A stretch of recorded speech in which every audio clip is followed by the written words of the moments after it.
Petrol diesel ధరలు భారీగా పెరుగుతున్నాయనే ప్రచారం సామాన్యులను ముఖ్యంగా రైతులను తీవ్ర ఇబ్బందులకు గురిచేస్తోంది. దీంతో కొంతమంది పెట్రోల్ బంకు యజమానులు కృత్రిమ కొరత సృష్టిస్తున్నారని ఆరోపిస్తున్నారు. ఏలూరు జిల్లా వ్యాప్తంగా ఉన్న పలు ప్రాంతాలలో ఉన్న పెట్రోల్ బంకులలో ప్రస్తుతానికి నో డీజిల్ బోర్డులు దర్శనమిస్తున్నాయి. దీంతో రైతులు ఆవేదన వ్యక్తం చేస్తున్నారు. ప్రస్తుతం వరి కోత సీజన్ కావడంతో యంత్రాలకు డీజిల్ అత్యవసరమని, అయితే బంకుల్లో ఆయిల్ లేకపోవడంతో కోతలు ఆగిపోయి పంట నష్టం వాటిల్లుతోందని రైతులు ఆవేదన చెందుతున్నారు. బంకులలో నిల్వలు అయిపోతే తమ పరిస్థితి ఏమిటి అంటూ వాహనదారులు, రైతులు ఆవేదన వ్యక్తం చేస్తున్నారు. దీనిపై మరింత సమాచారం మా ప్రతినిధి కిరణ్ అందిస్తారు. ఏలూరు జిల్లా వ్యాప్తంగా గత 3 రోజుల నుంచి కూడా డీజిల్ కొరత అయితే ఏర్పడిన పరిస్థితి అయితే కనబడుతూ ఉంది. అదేవిధంగా 3 రోజుల నుంచి కూడా ఇదే పరిస్థితితో వాహనదారులు తీవ్ర ఇబ్బందులకు గురైన పరిస్థితి కాదు. అదేవిధంగా నిన్నటి నుంచి ఈ రోజు వరకు కూడా పెట్రోల్ బంకులు దాదాపుగా ఏలూరు జిల్లా వ్యాప్తంగా, రాష్ట్ర వ్యాప్తంగా కూడా నో స్టాక్ బోర్డులు కూడా చూసిన పరిస్థితి అయితే కనబడుతూ ఉంది. ఈ నేపథ్యంలోనే మనం ఇక్కడ బంకు నిర్వాహకులు ఎవరైతే ఉన్నారో యజమాని, వాళ్ళతో మాట్లాడే ప్రయత్నం చేద్దాం. అసలు ఎందుకని ఈ డీజిల్ కొరత ఏర్పడింది? మొన్నటి వరకు డీజిల్ కొరత ఏర్పడింది, నిన్న మొన్నటి వరకు కూడా ఈరోజు పెట్రోల్ కొరత కూడా ఏర్పడే పరిస్థితి అయితే కనబడుతూ ఉంది. ఈ నేపథ్యంలోనే మనం యజమాని ఎవరైతే ఉన్నారో వారితో మనం మాట్లాడే ప్రయత్నం చేద్దాం. సార్ చెప్పండి, ఎందుకని గత 3 రోజుల నుంచి కూడా ఈ డీజిల్ కొరత ఏర్పడుతుంది? అసలు యుద్ధ వాతావరణంలో జరుగుతుందా, లేదా ఎవరైతే కస్టమర్లు పూర్తిగా స్టాక్ చేసుకునే ఉద్దేశంతో జరుగుతుందా? యాక్చువల్గా అండి, కస్టమర్ల భయంతో, ఒక ప్యానిక్తో స్టాక్స్ కొంచెం మెయింటైన్ చేస్తున్నారు. అంటే 100 రూపాయలు కావాల్సిన వాళ్ళు కొంచెం 500, 1000 కొట్టించుకోవడం అదొక ఇబ్బందిగా ఉందండి. రెండోది ఏంటంటే కొంచెం యుద్ధ ప్రభావం అయితే కొంచెం ఉందండి.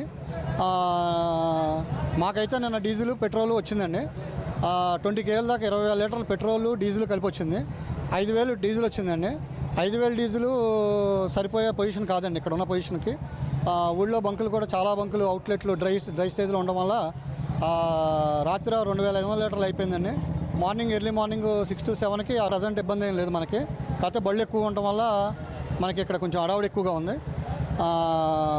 మేము కూడా కస్టమర్లకు ఏంటంటే అందరినీ కాదనకుండా 200, 250 పెట్రోల్ కొట్టి బండికి, కారుకి 1,000 రూపాయలు కొట్టి అలా పంపిస్తున్నామండి అందరినీ సాటిస్ఫై చేయడానికి. ఈరోజు ఆదివారం అవటం వల్ల లోడ్ ఏం రాలేదండి.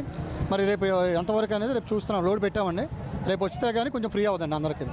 అయితే ఎప్పుడు కూడా ఎన్ని లీటర్లు డీజిల్ అవసరం ఉంటుంది అంటే ప్రతిరోజు నిత్యం కూడా ఎన్ని లీటర్ డీజిల్ అవసరం ఉంటుంది, లేదా ప్రస్తుతానికి నిన్న వచ్చినటువంటి 5,000 లీటర్ డీజిల్ మాత్రమే ప్రతిరోజు వాడుతూ ఉంటారా? అంటే యాక్చువల్గా అండి మాకు రోజు 2,000 లీటర్లు పెట్రోల్ అవుతుందండి. 4,000 నుంచి 4,100 లీటర్లు డీజిల్ అవుతుందండి. ఈ ప్యానిక్ వల్ల ఏంటంటే అది ఒక రోజులో సేల్ అయ్యేది 4 గంటల్లో అయిపోతుందండి. అది ప్రాబ్లం అండి.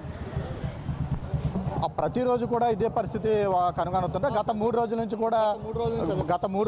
కూడా ఇదే పరిస్థితి నెలకొంటుందా, లేదంటే నిన్న లేదా ఈ రోజు నుంచి ఆ పరిస్థితి ఏర్పడింది? గత 3 రోజుల నుంచి ఇదే ఇబ్బందిగా ఉందండి. అంటే అన్ని బంకుల్లోనే పెట్రోల్ లేదండి. దానివల్ల ఏంటంటే ఏ బంకులు అయితే ఉందో ఆ బంకు కొంచెం జనం కొంచెం ఎక్కువగా వస్తున్నారు కస్టమర్లు. అదేవిధంగా బంకు నిర్వాహకులు ఎవరైతే ఉన్నారో రోజు సుమారుగా 5,000 లీటర్ల డీజిల్ అవసరం ఉంటుంది. ఇటు రైతు వారి కానీ ఇటు వాహనదారులు కూడా అవసరం ఉండే పరిస్థితి అయితే కనబడుతుంది. కాబట్టి ఎవరైతే ఈ యజమానులు ఎవరైతే ఉన్నారో, ఈ వాహనదారులు అయితే ఉన్నారో ముందుగానే నిల్వ ఉంచుకొని కారణంగానే ఈ పరిస్థితి నెలకొందని కూడా ఆయన చెప్పడం జరిగింది. అదేవిధంగా మనతో పాటు కొంతమంది ఎవరైతే వాహనదారులు ఉన్నారో వాళ్ళలో కూడా మనం తెలుసుకునే ప్రయత్నం చేద్దాం. సార్, ఎలా ఉందో ప్రస్తుతం ఏంటన్న మనం ప్రయత్నం చేద్దాం. సార్ చెప్పండి, ప్రస్తుతం మీకు అంటే పెట్రోలు, ఇటు డీజిల్ కూడా గత 3 రోజుల నుంచి కూడా నిలవలేని పరిస్థితి అయితే కనబడుతుంది. మీకు ఏ విధంగా అవసరం ఉంది? ఇటు రైతు వారికి కానీ మీకు కూడా ఏ విధంగా అవసరం ఉండే పరిస్థితి ఉంది? చాలా ఇబ్బందిగా ఉన్నామండి. పరిస్థితి అయితే చాలా ఏం బాగాలేదు. ఇలా ఉంటే పరిస్థితి ఏంటో కూడా ఏమో అర్థం కావట్లేదు మాకు. సార్, మీరు రైతు వారి అయినా లేకపోతే ఏదైనా ఉద్యోగం చేస్తూ ఉంటారా? అంటే రైతు వారికి ప్రస్తుతం వరి మిషన్లు కానీ ధాన్యాన్ని తరలించడానికి, మొక్కజొన్న తరలించడానికి కూడా చాలా అవసరమైన పరిస్థితి కనబడుతూ ఉంది. దాని గురించి మీరు ఏం చెప్తారు? ఏం చెప్తారండి, ఈ టైంలో ఇలాంటి షార్టేజ్ వస్తే అసలు పరిస్థితి ఏం బాగాలేదు. ఇలాంటి షార్టేజ్ రావడం మరి ముందుగానే ప్రభుత్వాలు అన్నీ చూసుకోకుండా ఇలా మా లాంటి సామాన్యుల్ని ఇబ్బంది పెడుతుంటే మరి మేము ఏం చేయాలో మాకు అర్థం కాని పరిస్థితులు ఇవి. ఇక్కడ ఉన్నటువంటి ఎవరైతే వాహనదారులు క్యూ లైన్లో ఉన్నారో వాళ్ళు కొన్ని సంఘటనలు కూడా చోటు చేసుకున్నటువంటి పరిస్థితి కనబడుతుంది.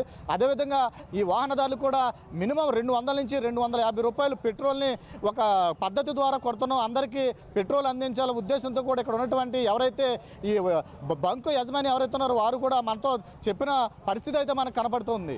ఈ విధంగా పరిస్థితులు కనుక రానున్న రోజుల్లో ఇదే పరిస్థితి కనుక కనబడితే కనుక ఖచ్చితంగా నిత్యావసర సేవలు ఏవైతే ఉన్నాయో అవి కూడా పూర్తిగా నిర్వీర్యమై కొన్ని ప్రాణాలు కూడా పోయే ప్రమాదం ఉంటూ కూడా ఇక్కడ ఉన్నటువంటి ఎవరైతే ఉన్నారో వాళ్ళందరూ కూడా చెప్పిన పరిస్థితి కనబడుతుంది. ఇది ఇక్కడ ఉన్నటువంటి తాజా పరిస్థితి. కెమెరామెన్ బాబీతో కిరణ్, ఏలూరు నుంచి.